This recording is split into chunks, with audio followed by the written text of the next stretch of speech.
Haqiqiy oilaviy avtomobil o'zbekmiz va ko'p farzandli oilalarimiz ko'p, ana shular uchun juda ham zo'r avtomobil. Nafaqat oilaga, biznes uchun ham ishlatsa bo'ladi. Kia Carnival High Limousine. High Limousine Koreyada qilingan, lekin komplektatsiya juda ham zo'r.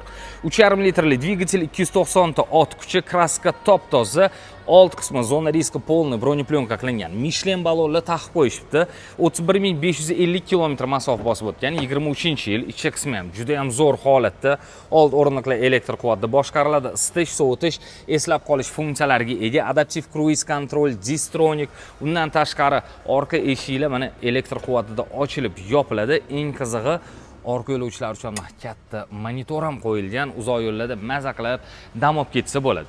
Yana bir qiziq tarafi, avtomobilni pultdan yurg'izish mumkin. Nafaqat dvigatelni o'zini, balki bosib turasiz, mashina yoningizga keladi yoki orqaga yuradi. Xullas, avtomobilimiz sotuvda, narxi $42 000. Kimga qiziq bo'lsa, marhamat bizga murojaat qiling.